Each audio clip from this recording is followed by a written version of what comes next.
My dear student, आइए बच्चों हम लोग आगे के क्वेश्चन के बारे में डिस्कस करें। हमने इससे पहले इन्वर्स ट्रिग्नोमेट्री फंक्शन का question number 1 to question number 6 discuss कर लिया है। अब हम लोग चलेंगे question number 7 to question number 10। 4 question को अब हम डिस्कस करेंगे, उसके बाद जो बचे हुए क्वेश्चन है उसको अगले वीडियो में डिस्कस करेंगे। तो आइए बच्चों हम लोग चलते हैं क्वेश्चन नंबर 7 से। क्वेश्चन नंबर 7 कह रहा है कि सेक इनवर्स 2/√3। सेक इनवर्स 2/√3 को हमने फिर वही लिखा, उसी तरीके से उसी प्रोसेस पे हम चल रहे हैं अभी कि y is equal to sec inverse 2/√3। अब देखिए बच्चों 2/√3 सेक के केस में सेक π/6 की वैल्यू होती है, ठीक है। तो हम 2/3 के जगह पे सेक π/6 लिख सकते हैं, ठीक। अब हमने लिखा y is equal to sec inverse sec π/6। तो सेक और sec inverse cancel out effect होता है, तो π/6 सिर्फ हमारा बचेगा, जो कि हम लिखेंगे y इज इक्वल टू π/6। अब हमने जो चेक करने का एक प्रोसेस पीछे भी बताया है कि हर ट्रिग्नोमेट्रिकल फंक्शन यानी इन्वर्स ट्रिग्नोमेट्रिकल फंक्शन जो हमारा जैसे cos inverse, sec inverse, sine inverse है, उसका एक प्रिंसिपल वैल्यू ब्रांच होता है। उस ब्रांच में हम जो आंसर आता है उसे चेक करते हैं कि वो एग्जिस्ट करता है कि नहीं। तो यहाँ सेक इन्वर्स का जो प्रिंसिपल वैल्यू ब्रांच है बच्चों वो है 0 to π। तो हम यहाँ से देख सकते हैं कि π/6 जो है, फर्स्ट तो ये पॉजिटिव है तो 0 से बड़ा होगा, और सेकंड ये 6 डिवाइडेड पाई डिवाइडेड बाई 6 है तो ये पाई से छोटा होगा, यानी इन दोनों के बीच में ही कहीं ये π/6 एग्जिस्ट करेगा। तो हम लिख सकते हैं π/6 belongs to 0 to π। Therefore y is equal to π/6 answer. आइए बच्चों क्वेश्चन नंबर 8 की बात करते हैं। नेक्स्ट क्वेश्चन, क्वेश्चन नंबर 8 है हमारा कॉट इनवर्स √3। कॉट इनवर्स √3 को हम लिखेंगे y is equal to cot inverse √3। अब देखिए y is equal to cot inverse √3, cot के केस में कॉट π/6 की वैल्यू होती है, ठीक है। तो √3 के जगह पे इसके प्लेस पे हम कॉट π/6 लिख सकते हैं, यानी हमने लिखा cot inverse cot π/6। Cot and cot inverse क्या हो गया, कैंसिल आउट इफेक्ट हो गया। तो हम देख सकते हैं यहाँ लिख सकते हैं y इज इक्वल टू π/6। फिर बच्चों π/6 को हम कॉट इन्वर्स के प्रिंसिपल वैल्यू ब्रांच में देखेंगे कि एग्जिस्ट करता है कि नहीं। कॉट इन्वर्स का भी प्रिंसिपल वैल्यू ब्रांच बच्चों 0 to π होता है। तो π/6 belongs to 0 to π definitely, because π/6 is positive. Again पीछे जो हमने देखा है सेम केस है, यहाँ पे हमने इसको इस लाइन पे दिखाया भी है कि ये 0 है, ये पाई है, तो π/6 कहीं इधर बीच में आएगा। इस तरीके से ये इसके रेंज के अंदर एग्जिस्ट कर रहा है। तो हम लिख देंगे y is equal to π/6 answer. चलिए बच्चों आगे बात करते हैं question number 9 and question number 10 की। क्वेश्चन नंबर 9 देखते हैं कि क्वेश्चन नंबर 9 जो कहता है कॉस इनवर्स -1/√2। Cos inverse -1/√2। प्यारे बच्चों फिर से कॉस के साथ माइनस आया है, ठीक है।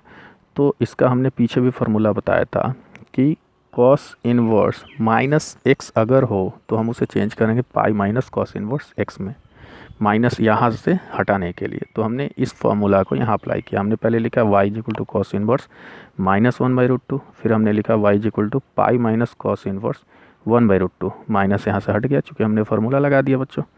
तो अब देखेंगे कि इसके बाद 1/√2 कॉस के केस में कॉस π/4 की वैल्यू होती है। तो हम इसको हटा करके कॉस π/4 यहाँ पे लिखेंगे। तो हमने नेक्स्ट स्टेप में लिखा pi minus cos inverse cos π/4। अब आगे बच्चों देखिए y is equal to pi minus π/4, क्योंकि कॉस इनवर्स और कॉस जो है वो आपस में कैंसिल आउट इफेक्ट है, तो सिर्फ बचेगा π/4। अब इसको हम सॉल्व करेंगे 4 pi minus π/4 that is y is equal to 3 π/4। इसको फिर हम रेंज में चेक करेंगे तो कॉस का जो रेंज हमारा होता है, कॉस का जो प्रिंसिपल वैल्यू ब्रांच होता है कॉस इनवर्स का, वो होता है 0 to π, ठीक है बच्चों। तो हम लिख सकते हैं 3 π/4 बिलोंग्स टू 0 to π, क्योंकि 3 π/4 एक तो पॉजिटिव है, दूसरा चूँकि डिनोमिनेटर इसका बड़ा है तो ये पाई से छोटा होगा, तो ये 0 और पाई के बीच में आएगा। जैसा कि हमने यहाँ दिखाया है कि 0 अगर यहाँ लें, पाई यहाँ लें, तो 3 π/4 बच्चों कहीं यहाँ आएगा अगर आप वैल्यू इसका फाइंड करेंगे तो ये 0 से पाई के रेंज के अंदर में एग्जिस्ट कर रहा है। That's why therefore we can write y is equal to 3 π/4। This is answer. Now बच्चों अब हम बात करेंगे क्वेश्चन नंबर 10 की। क्वेश्चन नंबर 10 है कॉसेक इनवर्स -√2। Cosec inverse -√2। तो हम लिख सकते हैं y is equal to cosec inverse -√2। अब y is equal to cosec inverse और √2 की वैल्यू कॉसेक के केस में कॉसेक π/4 4 पे होता है, माइनस को एज इट इज़ रहने दीजिए। Again next step cosec inverse y is equal to cosec inverse cosec. इस माइनस को हम यहाँ दे सकते हैं क्योंकि हमारे पास फार्मूला होता है बच्चों minus cosec theta is equal to cosec minus theta. तो इस माइनस को यहाँ से हटाएंगे तो ये थीटा के पास चला जाएगा। तो हमने लिखा y is equal to cosec inverse cosec minus पाई/4। कॉसेक एंड कॉसेक इन्वर्स ये कैंसिल आउट इफेक्ट है, माइनस पाई/4 हमारा आ जाएगा यहाँ पे। तो हम लिखेंगे y is equal to minus पाई/4। अब बच्चों माइनस पाई/4 को हम देखेंगे कि कॉसेक इन्वर्स के प्रिंसिपल वैल्यू ब्रांच में एग्जिस्ट कर रहा है कि नहीं। तो डेफिनेटली कर रहा है, माइनस पाई/2 टू पाई/2 इसका प्रिंसिपल वैल्यू ब्रांच होता है जिसमें 0 हम नहीं लेते हैं। तो हम लिखेंगे माइनस पाई/4 बिलोंग्स टू माइनस पाई/2 टू पाई/2, that's why therefore y is equal to minus पाई/4 आंसर। इसका हमने लाइनिंग दिखाया है यहाँ पे कि माइनस पाई/2 से पाई/2 अगर हम नंबर लाइन पे लेते हैं तो पाई/4 पॉजिटिव में कहीं यहाँ 0 टू पाई/2 के बीच में होगा, पाई/2 से हाफ होता है पाई/4। इसी तरह माइनस पाई/4 0 टू माइनस पाई/2 के बीच में कहीं पे होगा। तो यही हमारा वैल्यू है और ये एग्जिस्ट कर रहा है यहाँ माइनस पाई/2 टू पाई/2 के रेंज में। तो यही हमारा आंसर होगा बच्चों। ओके माय डियर स्टूडेंट, बाकी जो इससे आगे क्वेश्चन है हमारा क्वेश्चन नंबर 11 से आगे जो क्वेश्चन है वो भी हम बहुत जल्दी डिस्कस करेंगे। और बच्चों एक बात और कहना चाहेंगे कि चूँकि हमारे क्लासेस ऑफ हैं, हमारा इंस्टीट्यूट ऑफ हो चुका है, दैट्स वाई हम अभी बड़ी मुश्किल से अपने मोबाइल से इस वीडियो को बनाकर आप तक पहुंचाने की कोशिश कर रहे हैं।